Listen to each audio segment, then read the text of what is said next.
recent discovery of hundreds of human remains in unmarked graves at two indigenous residential schools in Canada that sent shockwaves across the border here. Shortly after that discovery, President Biden's administration announced it would launch an investigation into this nation's own history of Native American boarding schools that for more than 150 years tore Native children from their families and culture. Many never returned. Most Americans have no knowledge of this dark history, even as most Native Americans still live in its horrific legacy, as seen as Martin Savage found. On the Rosebud Sioux Reservation in South Dakota, America's nearly two-century effort to eradicate native languages and cultures continues to traumatize.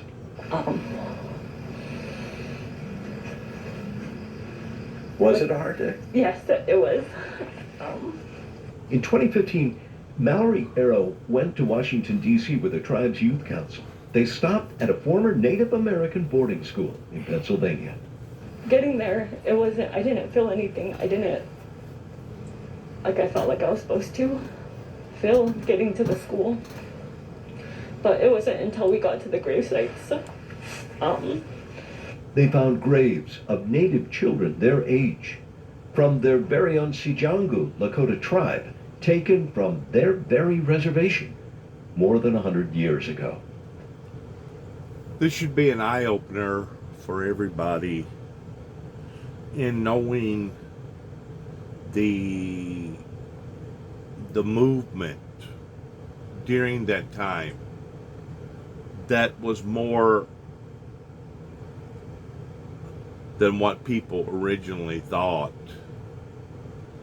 You know, we can look at the history of the Trail of Tears, and we can look at other Native American groups that was attacked during the period of war against the Native American. And we can say, well, this happened and this happened and this happened. But now we can add this now grieving dark moment to the Native American culture of just exactly how widespread it was in eradicating, genociding the red man from his own grounds or from his own property. It was a diametric movement that went beyond even the intense moments of Hitler trying to genocide the Jewish population from their existence.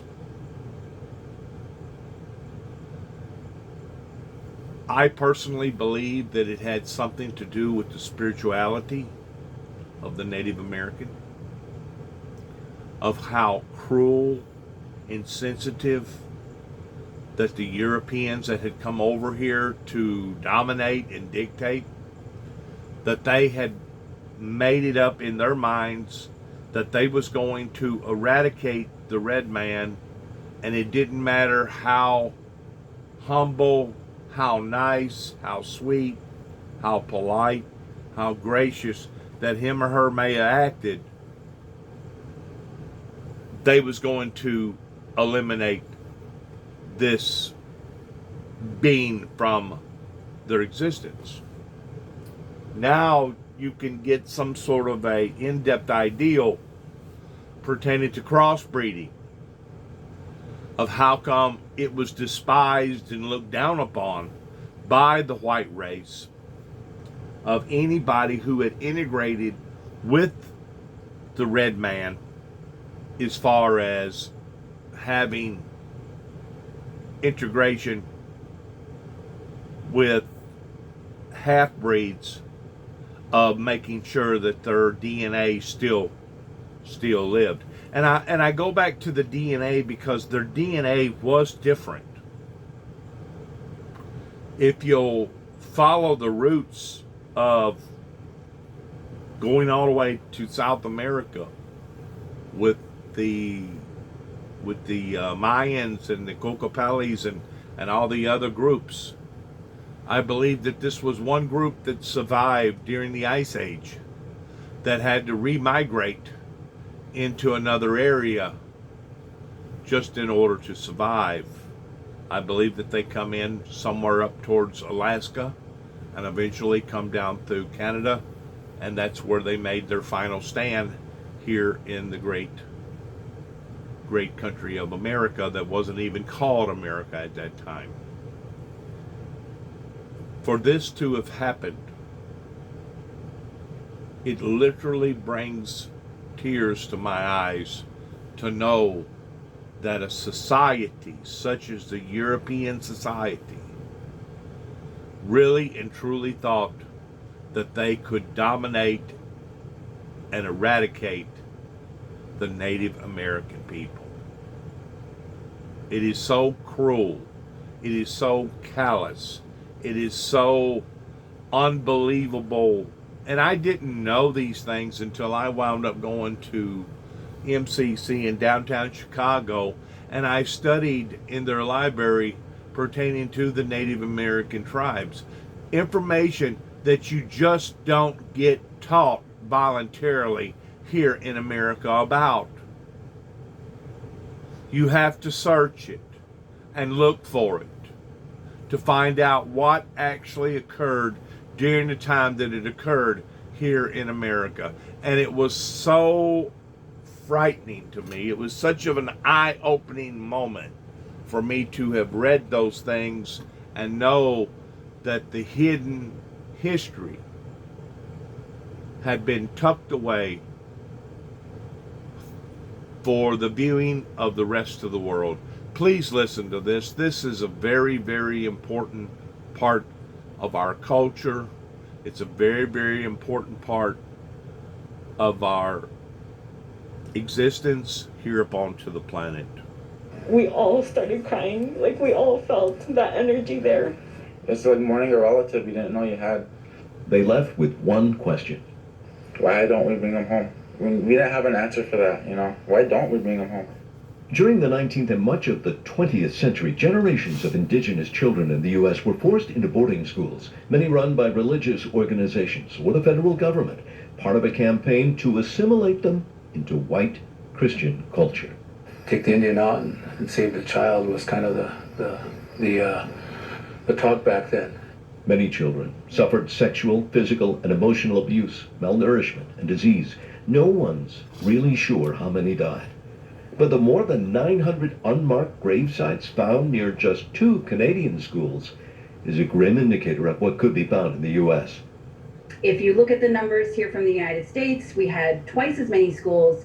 You can basically just estimate that our numbers will be double what they found in Canada.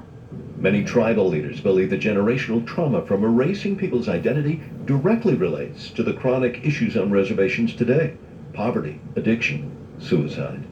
So no one went untouched? No one went untouched. No family went untouched. So we need to find out the truth. Finding that truth is what the federal investigation is all about, but it's likely to be uncomfortable. As for those children Mallory and her friends found in that graveyard years ago, they are coming home. In the largest repatriation of its kind, the remains of 9 Lakota children from that former Pennsylvania boarding school will begin the journey back next week. Amen. We saw a change that we needed, so we became the change. The young Lakotans plan to escort the children home. Christopher may even sing to them in their own language, something the boarding school would have forbidden. Is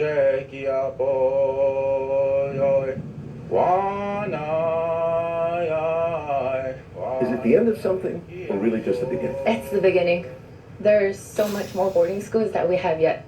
This is just the start. They know much more needs to be done. Many more children need to be found. You're talking about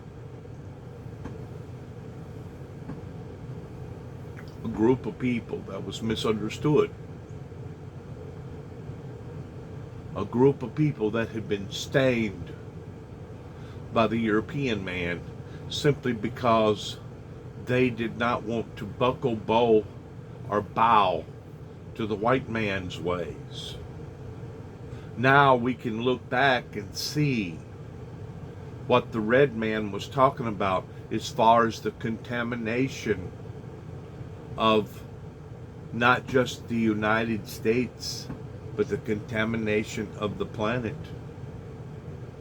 The European man's ways not only desecrated the good that had already been established here on the planet, but it inundated the good to the point that the bad had showed its ugly head. And today we're dealing with cycles of unbelievable gun violence all over America. Matter of fact, this past 4th of July Independence holiday weekend, there was over 100 shootings alone in Chicago, not counting the shootings that happened all over the countryside. The bloodshed cries out pertaining to the white man that made such of an era pertaining to the red man that it's a disgrace. It is absolutely a disgrace in what they tried to do as far as eradicating, genocide, the very thing that God had anointed for them to be a part of. May we learn from the past and never ever make the same mistakes again pertaining to the mistakes that has been made in the past. May we learn from those mistakes. You look at it as, why do these schools with, a lot of the white children got to attend schools with playgrounds, our children have to attend schools with graveyards? And it should be a wake-up call now.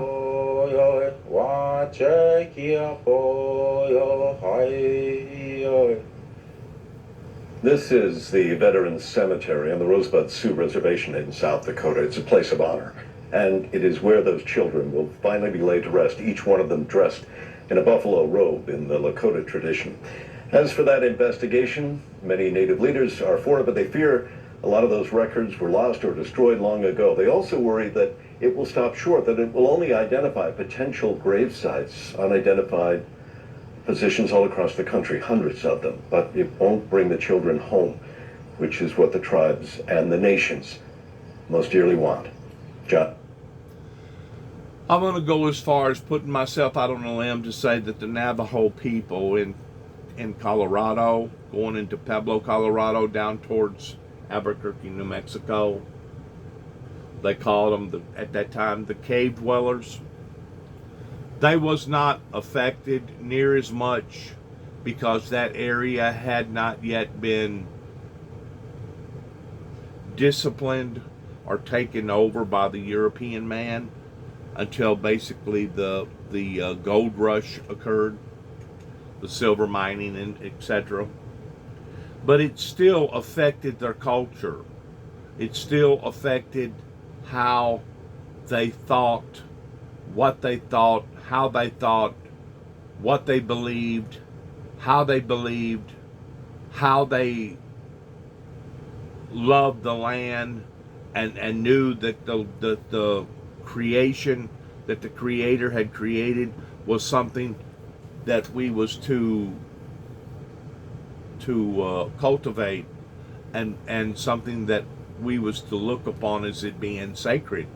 The water, the ground, the deer, the buffalo, the hides, the crops, the corn, etc. Their whole culture was at risk of being extinct. And I don't think that the world truly understands that to this day of what actually took place over here in America leading up into Canada. Not the full effect of how devastating that it actually was. We can look at how that the black man was taken advantage of, and how the black man was abused, and how the black man was done wrong by chaining him up and turning him into slaves.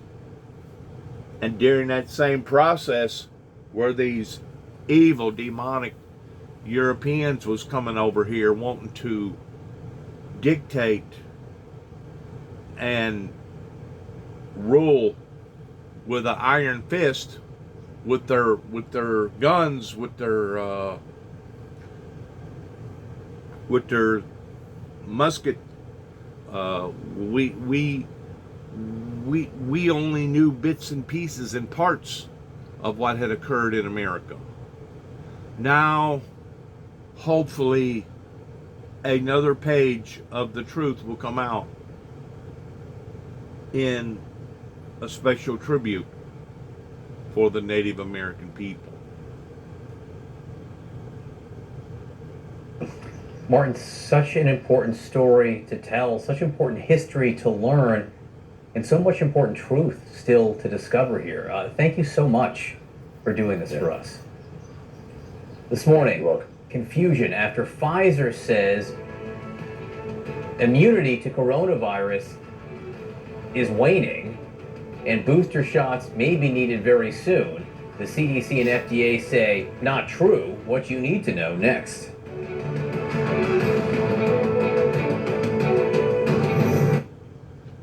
Once more,